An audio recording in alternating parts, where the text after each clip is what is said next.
जयकारा बोलो माता रानी का। जगत माई महामाई माँ भद्रकाली की जय बोलो। माता रानी के सांचे दरबार की जय बोलो। तो मकर राशि वालों, स्वागत है आप सभी का मकर राशि भिंड यूट्यूब चैनल में। बंधुओं, इस नवंबर के महीने को आप यूं ही हल्के में मत लेना। जी हाँ बंधुओं, इस नवंबर के महीने में पूरी दुनिया आपकी गुलामी करेगी। बस आपको करना यह है कि यह एक छोटी सी चीज हर रोज पानी में मिलाकर पीना है पूरे नवंबर के महीने में, वह भी एक छोटे से नियम और विधान के अनुसार। फिर उसके बाद माता रानी की आपके ऊपर ऐसी विशेष कृपा होनी शुरू हो जाएगी कि आप जो कुछ भी चाहेंगे वह आपका होने लगेगा। जो भी आपकी मनोकामनाएं हैं, इच्छाएं हैं, जिनके लिए आप दिन रात प्रयास कर रहे हैं, लंबे समय से परेशान चल रहे हैं, वे सारी चीजें धीरे धीरे आपकी जिंदगी में आकर्षित होने लगेगी। कुछ ही दिनों में आपको अपने जीवन में बड़े परिवर्तन महसूस होते स्वयं दिखाई देंगे। बंधुओं, यह एक छोटी सी चीज इतनी अधिक चमत्कारी है कि इसके विषय में देवी भागवत में विशेष वर्णन देखने को मिलता है।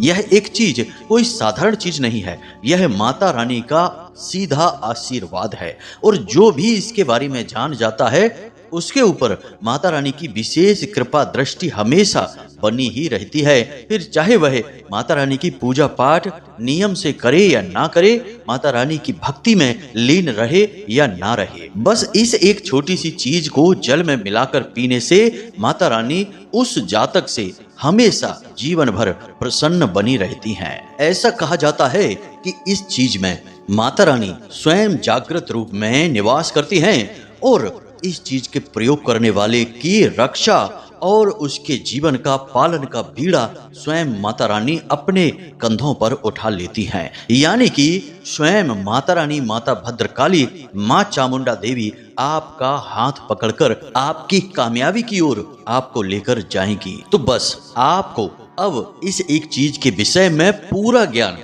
आज इस कार्यक्रम में प्राप्त कर लेना है और इसे नियमबद्ध तरीके से पूरे नवंबर के महीने में प्रयोग करना शुरू कर देना है। अगले 2 या 3 दिनों में ही आपको इस चीज के विचित्र और जीवन को खुश कर देने वाले, आनंद देने वाले चमत्कारी परिणाम दिखाई देने शुरू हो जाएंगे।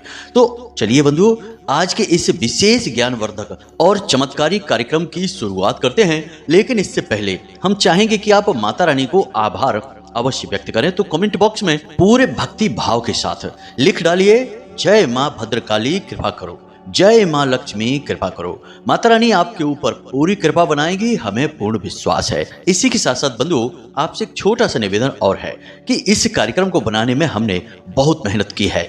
सच्चे अनुभवों को जो हमारे जीवन से जुड़े हुए हैं उन्हें इस कार्यक्रम में शामिल किया है और आपके लिए दिल से प्रयास किया है। माता रानी की कृपा और उनका आशीर्वाद आप तक पहुंचाने का प्रयास किया है। तो इस कार्यक्रम को आप अंत तक अवश्य देखना। आप यकीन मानिए कि माता रानी की स्वयं इच्छा है, उनकी मर्जी है, तभी आप इस कार्यक्रम पर आए हैं। तो बस हम आपसे इतना चाहते हैं कि आप इस कार्यक्रम को अंत तक देखें, तभी हमारी मेहनत और माता रानी की कृपा दोनों ही आपके लिए सफल होंगी, फलित होंगी, वरना सब कुछ बेकार चला जाएगा। साथ ही साथ यदि आप इस चैनल कार्यक्रम पर यदि पहली बार आए हैं तो इस चैनल को सब्सक्राइब अवश्य कर ले। बगल में जो सब्सक्राइब का बटन है उसे अभी दबा दें।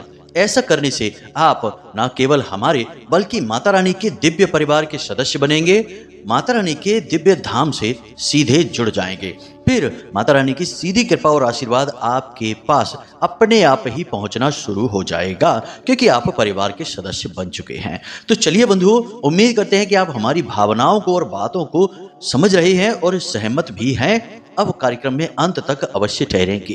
तो चलिए कार्यक्रम की शुरुआत करते हैं। बात करते हैं नवंबर के इस विशेष महीने के विषय में, कुछ आपके जीवन के विषय में और फिर इस एक चीज के प्रयोग और विधि विधान के विषय में। तो बंधुओं, यह जो नवंबर का महीना चल रहा है, इस महीने में ग्रहों के कुछ ऐसे योग बन रहे हैं जो एक तरफ तो आपको विशेष धन लाभ, विशेष कामयाबियां और रिश्ते नातों में प्रेम दिलाना चाहते हैं, लेकिन दूसरी ओर आपको भयंकर चोट, धोखा और षड्यंत्र का शिकार भी बना रहे हैं। कहने का मतलब यह है कि दोनों हाथों में भगवान ने कुछ न कुछ आपके लिए रखा है, निर्णय आपका रहेगा। अब कोई गुरु यदि मार्गदर्शन दे तो उनकी बातों को अवश्य सुनना।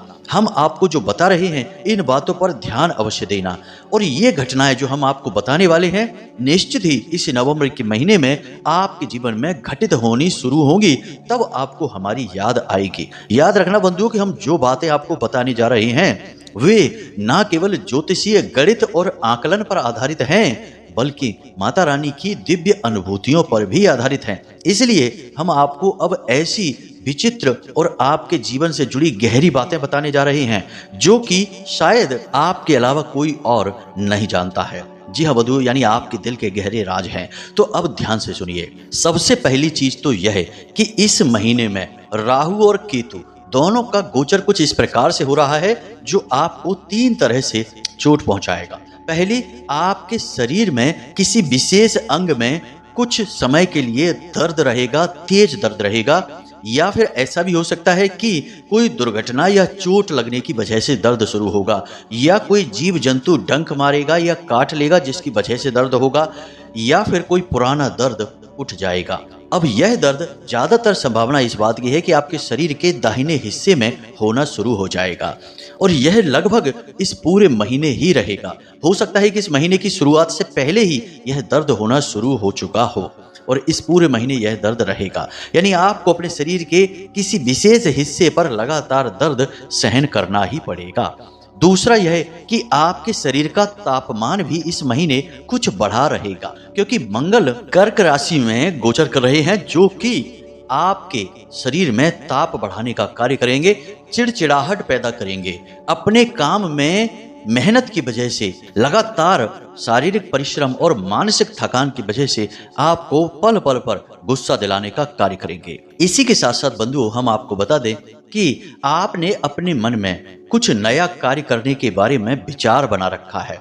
आप कोई नई प्लानिंग करके बैठे हैं, या तो अपने काम धंधे से जुड़ी या अपने जीवन से जुड़ी कुछ विशेष आपकी योजनाएं हैं। आप उन पर कार्य करना चाहते हैं, लंबे समय से विचार कर रहे हैं, लेकिन आपको अब तक सही अवसर प्राप्त नहीं हो पाया है। तो हम आपको बता दें कि 15 नवंबर के बाद आपको यह अवसर प्राप्त हो जाएगा, क्योंकि जैसे ही शनिदेव अपनी बकरी चाल को छोड़कर मार्गी होंगे, आपके ऊपर से इनका जो प्रभाव है, जो जीवन में धीमापन आ गया है, वह कम होना शुरू हो जाएगा और जीवन में एक नई रफ्तार आ जाएगी।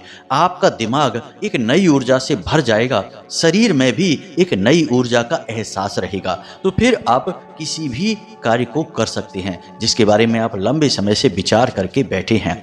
इसी के साथ साथ बंधु, आपको अपने एक रिश्ते के विषय में भी थोड़ी शंकाएं हैं। कभी आपको लगता है कि वह आपसे प्रेम करता है, आपके हित के विषय में सोचता है, और कभी आपको ऐसा लगता है जैसे वह आपके बारे में विचार ही नहीं करता है, आपके लिए उसके मन में कोई ख्याल ही नहीं है, या फिर ऐसा भी आपको लगता है कि जैसे वह आपको लगातार धोखा देता चला आ रहा है, आपकी भावनाओं के साथ खिलवाड़ कर रहा है।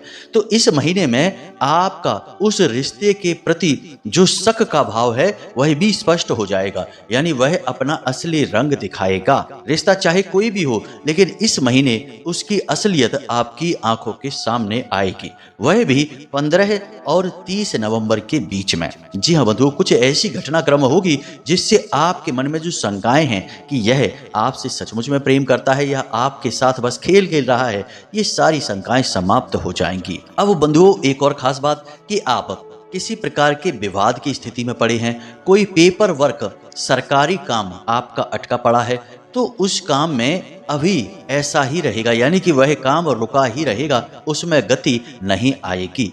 15 तारीख के बाद उसमें गति आनी शुरू होगी। जब सूर्य देवता राशि परिवर्तन करेंगे तो इसी राशि परिवर्तन के साथ आपके जीवन में जो रुके हुए कार्य हैं, जैसे कि कोई समझौता, कोई एग्रीमेंट, किसी प्रकार का विवाद, सरकार की तरफ से आप कोई लाभ लेना चाहते हैं, पुलिस, कोर्ट, कचहरी का यदि कोई मामला है, अटका पड़ा है, काम आगे नहीं बढ़ रहा है, तो ये सारे काम आपके 15 तारीख के बाद से बनने शुरू हो जाएंगे, इनमें गति आने लगेगी। अब एक खास बात बंधु कि इस नवंबर के महीने में आपको किसी को भी ना तो कैश देना है और ना ही कर्जा लेना है।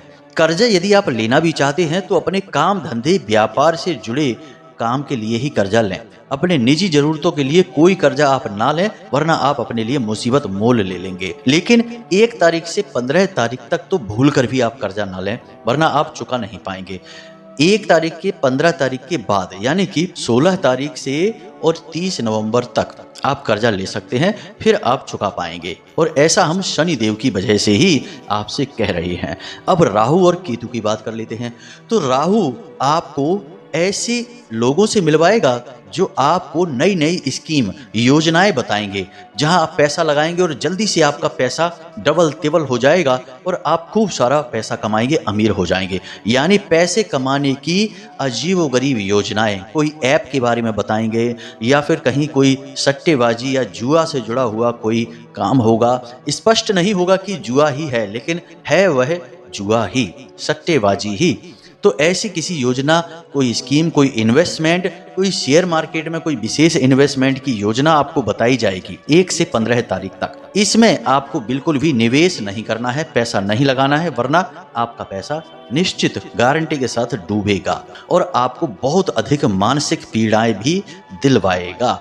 तो बिल्कुल भी नहीं लगाना है ऐसी किसी योजना में आपको पैसे। याद रखना कि राहु अभी आपके लिए नकारात्मक कार्य कर रहे हैं, तो राहु से जुड़े हुए कार्यों से आपको दूर रहना है। दूसरा कि सोशल मीडिया पर अपनी व्यक्तिगत जीवन के बारे में कोई भी पोस्ट फिलहाल आप ना डालें तो ज़्यादा बेहतर है, क्योंकि किसी प्रकार की कोई नकारात्मक गतिविधि आपके साथ हो सकती है। अब सोशल मीडिया से या फिर इन 2 नंबरी ऐप से क्या क्या हो सकता है यह तो आप भी समझते हैं, विस्तार से बताने की जरूरत नहीं है। लेकिन हम आपको बता दें कि सोशल मीडिया का सीधा संबंध राहु से होता है और कई लोगों के जीवन को राहु देव ने चमत्कारी ढंग से बदला है। रातों रात उन्हें लाखों करोड़ों में खेलने दिया है और कई लोगों की जिंदगी को बुरी तरह से बर्बाद भी कर दिया है। राहु देव यानी सोशल मीडिया से जुड़े हुए सबसे शक्तिशाली ग्रह हैं। तो सोशल मीडिया से अभी हाल फिलहाल आपको दूर रहना है इस पूरे नवंबर के महीने में। कुछ नहीं तो आप इतना करेंगे कि सोशल मीडिया पर इतने व्यस्त हो जाएंगे कि अपने जरूरी कार्यों को करना भूल ही जाएंगे, और जरूरी कार्य नहीं करेंगे तो वहां भी राहु का दुष्प्रभाव दिखाई देगा। यानी कि आपको व्यस्त बनाकर रखेंगे, मानसिक थकान दिलाएंगे, अपने ही काम से ध्यान हटवाएंगे। तो सोशल मीडिया से फिलहाल आपको इस महीने में दूर ही रहना है। केतु की बात करेंगे तो केतु आपको गलत तरीके से शारीरिक सुख देने की कोशिश करेंगे, यानी अपनी इच्छाओं और वासनाओं की पूर्ति के लिए आपको लोग भटकाएंगे। आपके दोस्त यार या रिश्ते नातों में कुछ ऐसे लोग हैं जो गलत काम करते रहते हैं, यानी कि जुआ, शराब, वेश्यावृत्ति आदि कार्यों में लिप्त रहते हैं। वे आपको इन्हीं कार्यों की ओर आकर्षित करेंगे और आपका मन भटकेगा भी। आपको भी लगेगा कि कुछ नहीं होता, थोड़ा बहुत ये सब चलता है, लेकिन आप जैसे ही करेंगे वैसे ही आपके ऊपर लांछन लग जाएंगे, आपका चरित्र का हनन हो जाएगा। तो आपको बचकर रहना है। दूसरा कि किसी विपरीत लिंगी के प्रति आपका आकर्षण बढ़ेगा, यानी ऑपोजिट जेंडर की ओर आप आकर्षित होंगे और सामने वाले से भी आपको सही सकारात्मक प्रस्ताव मिलेंगे। लेकिन आपने यदि इन प्रस्तावों को स्वीकार कर लिया तो फिर से आपका चारित्रिक हनन हो जाएगा, आपकी बदनामी फैल जाएगी, आप फंस जाएंगे। आप जैसे इंसान हैं नहीं वैसे इंसान इस समाज में साबित हो जाएंगे और फिर आपका जीना मुश्किल हो जाएगा। कुल मिलाकर यह कि गलत तरीके से शारीरिक सुख हासिल करने की कोशिश बिल्कुल न करें। आपको इस महीने ऑफर तो खूब मिलेंगे, लेकिन आपको दूरी बनाकर रखनी है। यह राहु और केतु का दुष्प्रभाव है, तो संभल कर रहना है। तो ये तो थी आपके जीवन से जुड़ी हुई कुछ जरूरी बातें, जरूरी सावधानियां जो आपको बनाकर रखनी थी। अब हम आपको इस चीज के विषय में बताते हैं।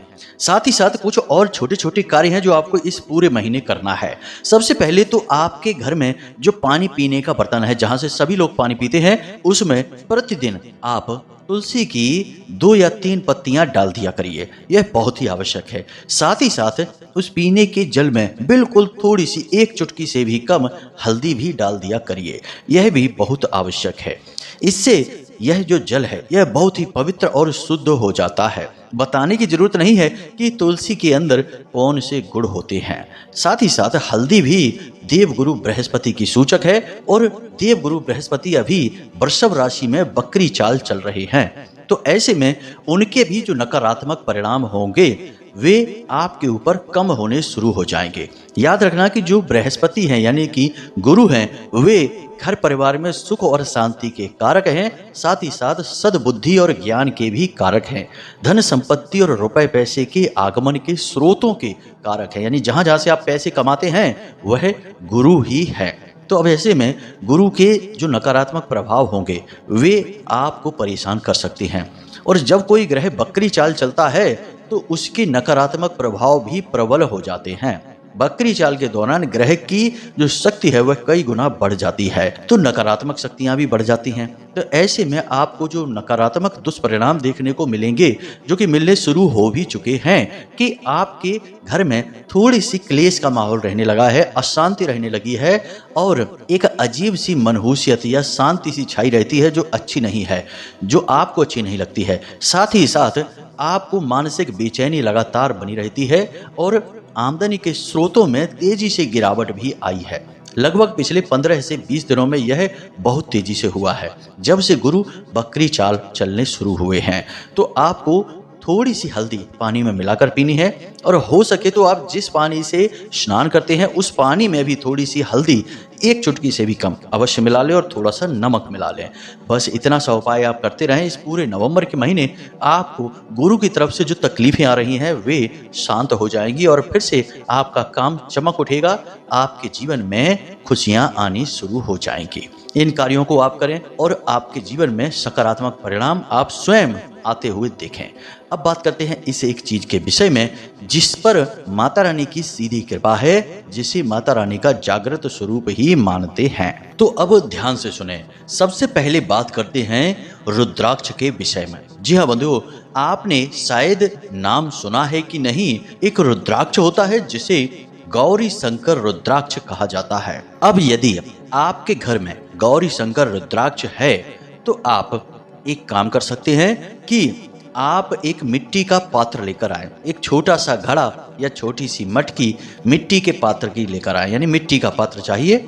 अब आपको रात्रि के समय शुद्ध जल से उस मिट्टी के पात्र को भर देना है और उसके अंदर गौरी शंकर रुद्राक्ष को डाल देना है। अब यदि आपके पास गौरी शंकर रुद्राक्ष नहीं है तो 7 मुखी 5 मुखी रुद्राक्ष भी चलेगा। ये 3 रुद्राक्ष में से कोई भी आपके पास है तो आप रात के समय इसे जल में डालें। असली रुद्राक्ष होगा तो वह जल में डूब जाएगा और वही अपने असली प्रभाव आपके ऊपर देगा। आपको यह रुद्राक्ष जल में डाल देना है और इसे रात भर जल में डले छोड़ देना है। सुबह जाग कर आपको रुद्राक्ष को निकाल देना है और उस जल को पी लेना है। खाली पेट उस जल को आपको पीना है और यह क्रिया आपको लगातार करते रहना है इस पूरे नवंबर के महीने में। रुद्राक्ष का जल पीने के कई आयुर्वेदिक लाभ भी हैं, जैसे कि छोटी मोटी बीमारियों से लड़ने की क्षमता, ब्लड प्रेशर, शुगर और पेट से जुड़े रोग तुरंत शांत होने लगते हैं।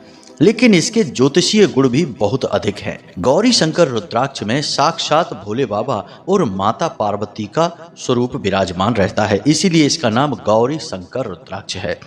यदि कोई जातक गौरी शंकर रुद्राक्ष का पानी कम से कम 30 दिन तक लगातार पी ले तो उसके 2 तरीके के कष्ट समाप्त हो जाते हैं पूरी तरह से। पहले, शरीर से जुड़े हुए सारे कष्ट पूर्ण रूप से समाप्त हो जाते हैं।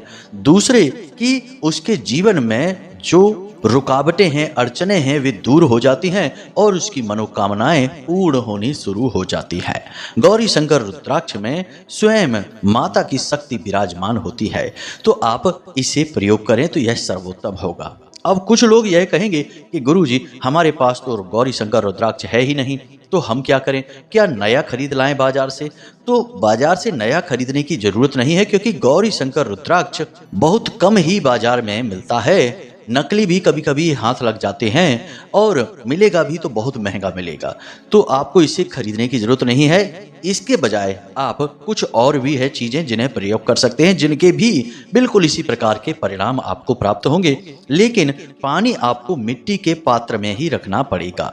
तो अब ध्यान से सुनिए। एक दालचीनी का टुकड़ा, जी हाँ बंधुओं, दालचीनी के टुकड़े में स्वयं माता लक्ष्मी का वास माना जाता है। ज्योतिषीय आकलन के आधार पर इन बातों का हम वर्णन आपको कर रहे हैं। इसी के साथ साथ आपको तुलसी की 3 से 4 पत्तियां, 2 हरी इलायची और 1 लौंग का जोड़ा, 1 जरा सी चुटकी हल्दी पिसी हुई आपको इस पानी में डाल देनी है। रात भर आपको इसे पानी में डला छोड़ देना है। सुबह छान कर इस पानी को पी लेना है। इस पानी को पीने से भी आपको उतने ही शक्तिशाली परिणाम प्राप्त होंगे जितने कि रुद्राक्ष के पानी से प्राप्त होते हैं।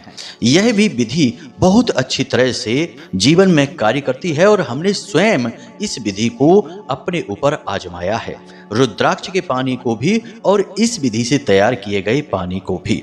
बस याद यह रखना है कि आपको इस पानी को सुबह खाली पेट ही पीना है। यदि आपकी आदत चाय या कॉफी पीने की है और आप सुबह जागते ही सीधे कॉफी या चाय पीने लगते हैं तो चाय कॉफी पीने के कम से कम आधा से 1 घंटे के बाद आप इस पानी को पिएं। याद रखना कि हमारे हिंदू धर्म में इस तरह के जो पेय हैं जिन्हें हम चाय या कॉफी कहते हैं, ये तमस को बढ़ाते हैं, यानी तामसिक पेय की श्रेणी में आते हैं और शरीर में पित्त बढ़ाने का कार्य करते हैं। तो ऐसी चीजों के साथ हम किसी भी आध्यात्मिक वस्तु का प्रयोग नहीं कर सकते हैं। इसलिए आपको कम से कम आधा या 1 घंटे का अंतर इनके बीच में रखना पड़ेगा। अब जब आप इस नियम का पालन शुरू करेंगे, हमारे कहने से आप जरूर करेंगे ही, हमें विश्वास है, क्योंकि हमारी बताई हुई चीजें निश्चित कार्य करती ही हैं।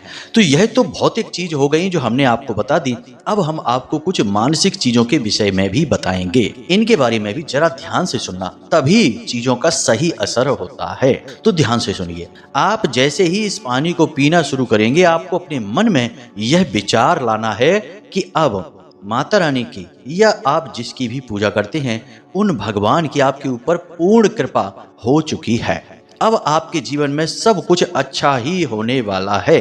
कुछ भी गलत नहीं होगा, चाहे कुछ भी हो जाए। यदि कुछ गलत होता भी है तो उसके पीछे भी कारण जरूर कुछ न कुछ अच्छा ही छिपा है। यानी कि आपको अपने मन को पूर्ण रूप से सकारात्मक विचारों से भरना होगा, तभी ये चीजें कार्य कर पाएंगी।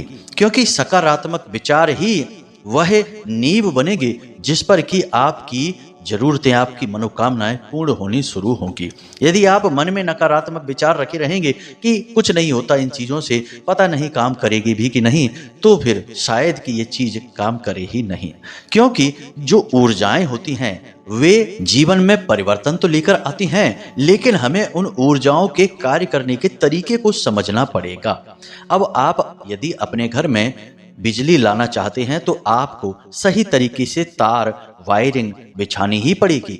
अगर आप सोचें कि बस यूं ही बिजली घर में जाकर कनेक्शन ले लें, पैसे दे दें और आपके घर में बिजली आ जाए, कोई तार ना बिछाए, कोई वायरिंग ना करे, कोई आपको कुछ ना सिखाए ना बताए, कोई मिस्त्री ना आए, तो क्या लाइट आएगी? नहीं। जब तक आप नियमों का पालन नहीं करेंगे, बिजली की ऊर्जा को साधने के सही तरीके नहीं सीखेंगे, यह ऊर्जा आपके लिए बिल्कुल बेकार है। उसी प्रकार आध्यात्मिक ऊर्जाएं होती हैं। ये आपके जीवन में कार्य करना तभी शुरू करती हैं जब आप इनके नियमों को समझ लेते हैं। आध्यात्मिक ऊर्जाओं को साधने का सबसे बड़ा नियम है कि अपने मन को, अपने चित्त को हमेशा सकारात्मक रखना। इसीलिए भगवान की भक्ति करने को कहा जाता है, क्योंकि भक्त के पास भगवान की भक्ति का बल आ जाता है और वह उसे हमेशा सकारात्मक बनाकर रखता है। जो भगवान का सच्चा भक्त होगा वह कभी रोते बिलखते नहीं दिखाई देगा, वह हमेशा मुस्कुराता रहेगा, क्योंकि उसे अपने भगवान पर भरोसा रहेगा कि उसके साथ कुछ गलत हो ही नहीं सकता है। तो उसके जीवन में कुछ गलत होता भी नहीं है, भगवान उसका सहारा बन जाते हैं। तो आपको भी कुछ ऐसा ही रहना है। इसी के साथ साथ बंधु, अपने जीवन में जो नकारात्मक लोग हैं आपके, उनसे दूरी बनाइए, गलत कार्यों से दूर रहिए, जितना हो सके उतना अच्छे कार्य करिए। हमने अपने पिछले कार्यक्रम में आपको बताया था कि प्रतिदिन मंदिर में 5 या 10 रुपए दान करने का एक नियम बनाइए, जो आपको प्रतिदिन बनाना ही है। मंदिर जाना है, दर्शन करने हैं और बिना सोचे समझे दान पात्र में चुपचाप पैसे डालकर चले आना है। कुछ न सोचना है न कुछ विचार करना है। जैसे आप भोजन करते हैं तो क्या विचार करना पड़ता है? नहीं, तुरंत भोजन कर लेते हैं। पानी पीने के लिए प्यास लगती है, तुरंत पानी पी लेते हैं। तो ऐसे ही इसे अपनी दिनचर्या का एक नियम बनाइए और आप देखेंगे कि कैसे चमत्कार होने शुरू हो जाते हैं। अचानक से नई योजनाएं, नए तरीके के कार्य आपको समझ में आने लगेंगे। एक अनोखे तरीके से दिमाग आपका कार्य करने लगेगा और आप बड़े ही सकारात्मक ढंग से जीवन में आगे बढ़ेंगे और कामयाबी आपके कदम चूमेगी। हमने आपको अपनी तरफ से सब कुछ विस्तार से बता दिया है। फिर भी यदि कुछ रह गया हो, आपको समझ ना आया हो, तो आप कमेंट करके पूछें या फिर व्हाट्सएप नंबर पे मैसेज करके भी पूछ सकते हैं। समय मिलने पर हम आपके प्रश्नों के आपको जवाब अवश्य देंगे। इन चीजों का प्रयोग करिए और इनका आनंद उठाइए। ये निश्चित काम करती हैं, हमारे अपने अनुभवों पर आधारित हैं।